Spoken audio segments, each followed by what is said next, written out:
Welcome to the Supported Living Property Podcast with your host, me, Lisa Brown, the place to learn about supported living property investing. Hi Trish, it's great to have you here today. How are you? I'm fine, Lisa. It's just great to be here. Thank you.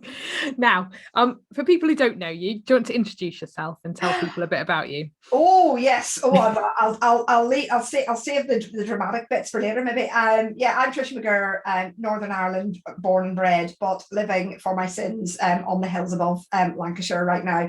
And I've been involved in property since 2003, late 2003, early 2004. Probably like a lot of people, started off just doing buy-to-let properties, wanting to buy a buy-to-let property as a bit of a pension. I worked in the NHS at the time. I was about to leave the NHS, and I wanted to make sure that I had something in the bank, quite literally. And my first two properties were repossessions, which kind of leads us on nicely to some of the stuff I talk about now. So I've been doing that for years now. And my favorite strategy is what's called an assisted sale, but I specialize, for want of a better word, in repossessions. And that's what we're going to talk about today, isn't it? Because you've just launched a new thing. I don't know what the right term to call it is. A product, a thing, a training. You'll tell us all about it, Trish. So tell us what it is. Well, quite simply, if I say what it is and then I'll say why it is, it might give people a wee bit of a sense of what we're trying to do. You cannot be involved in property anywhere. Doesn't matter what part of property you're involved in. It's not possible for you to be involved in property and not come across someone who is selling the house because of some financial difficulty. And that could be because of debt. It could be because of divorce. It could be because of the economy. It could be because of COVID. And what struck me from my own experience was that when I went through this, and I went through this when I got divorced a number of years ago, is that in spite of the fact you need a solution, often what happens when you're in that situation is you sit on it, you try and solve it yourself, because most people do. So you'll try and do the credit card shuffle to kind of make the month last a bit more. You will, if you've got some credit, you will use an overdraft, or if you're in business, you'll maybe increase your business overdraft or whatever. You'll try and do everything you can to keep going. And whilst we've got really, really good at talking about a lot of taboo subjects in the UK, debt isn't one of them. It's just like no one wants to talk about the money. And therefore it drives the situation further underground, because you feel stupid. I can tell you now, you feel stupid. You feel like nobody will understand me. And you also feel afraid. So all those emotions conspire to keep the situation hidden, probably for certainly longer than is healthy. And usually the situation gets worse. So because of my own experience, the very first people that I came across who were in that situation, I simply said, look, I know how this feels. And they were like, well, you can't possibly know. And I basically said, here's my story. This is what happened to me. I was exactly in your shoes. And I know how this feels. And I know there are some solutions. If we could just help you do one thing today, what would it be? And that's one of the most powerful questions I want to share with guys. Take that question to the bank, quite literally. I just said, thanks again, Trish, because it's such a powerful question, isn't it? I just said, if I could do one thing for you today, what would it be? One thing. If we could do one thing to help you along, what would it be? And these people said, just help us find a way to move on. And I said, okay, so if we could sort the situation out with this so that you could move on and help you move out, because they had to sell, there was no option. How would that feel? And we simply helped them move out, because their credit was screwed. They couldn't find anywhere to go and live. They were worried about losing their house. And I simply said, I will sort out that we can find you somewhere to rent so that we can do what we need to do with the house. And their face it was like, what? We're actually going to do this? And I went, well, sure, why not? Because I didn't know that there were no rules. I was thinking, there's some rules to follow, so we'll just follow this rule. So that was it. So where we came from in Repossession Rescue was just that it's hidden. There are people at every level of society, from some of the richest people in the country, technically, to some of the poorest people living in the smallest houses, who are suffering the same problem. And the banks and the estate agents, bless them, only have one tool to use. The banks can only say, if we can't get you back on track, we have to take your house. And the estate agents can only say, we need to try and sell your house up to whatever price we can get. And if speed is of the essence, you need to drive the price down. Guess what happens? It doesn't always solve the problem. So I said, if I could teach other people a quarter of what I've learned in 20 years, partly from experience and partly obviously from doing this, what would that look like? And I just said, simply, I'd love to be able to set something up where people can learn how to do it. We're not turning people into mental health workers. And so we set up Repossession Rescue Network. And that is just to help people learn the basics so that when they're out talking to sellers, they understand if there's distress, there's certain things they can do. And I want property investors to bring the tools to the table, just the way I did.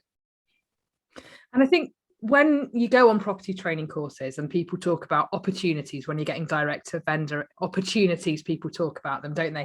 Yeah. And that's one of the big things they talk about, is they talk about divorce and death and debt, don't they? As some of the causes of why, you can get direct to vendor and you can get these amazing deals. And it does feel a bit uncomfortable the way that some trainers talk about it, a bit like, oh, look, yeah, this is a perfect opportunity for you as a property investor.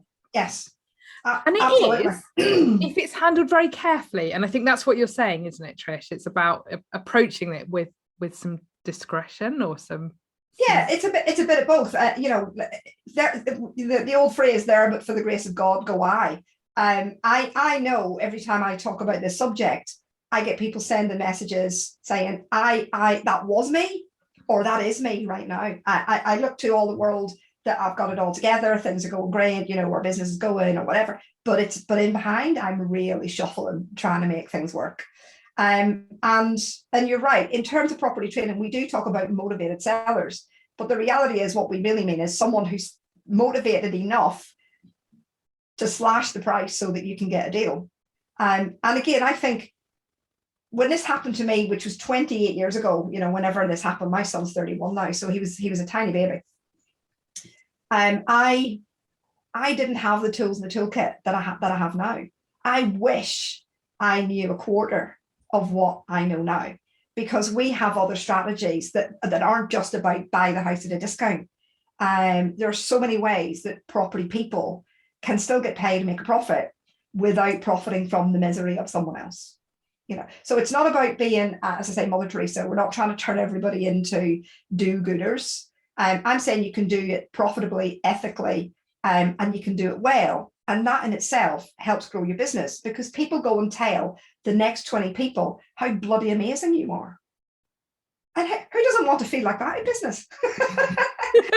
and it's great business, because that's when people talk about you in that way, then actually they tell their friends, or they'll say, oh, do you know, I felt that happened to me a few months ago, or you need to go and talk to Trish because Trish knows how to help you with that. And that's how you get those good opportunities, but also that chance to help people. Yeah. And Lisa, where we come in terms of the connection between the stuff that you're doing, the stuff that I'm doing, if we don't do more to help people through that process, if we can actually help more people stay in their homes, fewer of those people will become homeless. Fewer of those people will need social housing. I mean, everybody needs social housing, but if we can help people, even if it's not stay there, even if it's move on, but in a more planned way, it reduces the burden on social housing. It reduces the burden on, dare I say it, reduces the burden on the NHS for people who are suffering from depression and anxiety and who commit suicide. You are 6 times more likely to commit suicide if you have debt.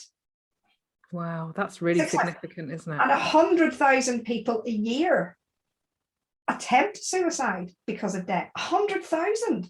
Wow. And we're not talking about it. And one of the biggest precursors to that, where you have debt, 100,000 people a year are contemplating or trying suicide. 6,000 of them are succeeding. It's a scandal, because there's so much more we could do. So you think a big part of it is the fact that we're not talking about debt, and that we're not open about this, about finances? Do you think that's part of the issue as well? I mean, I love when people talk about financial education, because for me, even though I was in a good job, when it happened to me, I was in a really great job in the NHS.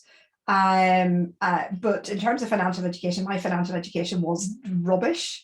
And again, so there's a difference between having good financial literacy And then sometimes in business, in spite of being good at, in terms of finances, things happen in business, Lisa, don't they? They happen sometimes, and in spite of your best effort, it doesn't go your way. And especially if your relationship breaks down, that can be one of the biggest reasons why people lose their homes and where they have pressures on finance. So again, we're not trying to do a marriage counsellor versus a mental health worker versus a debt advisor.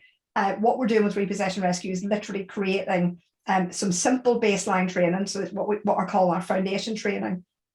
And that's given people in the property world, that could be estate agents as well as investors, some basic knowledge of what happens when that process starts and how to recognize what stage people are at. From being in debt to being evicted, there's a lot of steps between, and encouraging them to bring the tools they have to the table to work out how they can help. It's really simple, basic stuff, but simple and basic sometimes is hugely powerful when you multiply it across a number of people. I can only make a small dent in the universe on my own. And with Repossession Rescue, I'm hoping to educate more guys in the world because we can make a bigger dent. And that's where it's really powerful, isn't it? Is getting the word out to people so that property investors, it's something that every property investor should really have in their toolkit, isn't it? If they're looking at doing direct to vendor deals, they need to be aware of this. And it's something, that I think I encourage everyone to kind of look you up, Trish, find out what you're doing. We'll obviously put the link in the show notes so people can find you and find what you're doing, because I think it's something that we just all need to be aware of. It's the next person that they're talking to could be an investor who needs to offload a portfolio. So again, we're not just talking about individual homeowners. One of the biggest let's call it cases, I won't call it an opportunity, one of the biggest cases I work with was a landlord with 110 properties. Wow. And he needed a planned and phased exit across those properties. So I needed to bring a whole team in to make sure that happened. So that's what about. It is definitely about getting this stuff out in the open. The best way for us to help people intervene sooner in that process is to know that there's someone who knows what they're talking about, who cares, and that they can trust to be discreet, because discretion is important when you're going through that, and knows some simple basics. So that's what we're trying to do. And with the network and with the support we've had so far, our first supporters are in doing their training this week. And just to share one wee thing, one of the supporters who's not even finished, the training finishes at the end of this week, and they posted something on LinkedIn, and they had 500, in terms of the reactions to the thing, they had 500 reactions to that post. Wow. What does that tell you about people are they're ready for someone to trust? So that's what we're doing. It's a simple network, some simple basic training. We have big plans to roll out, of course.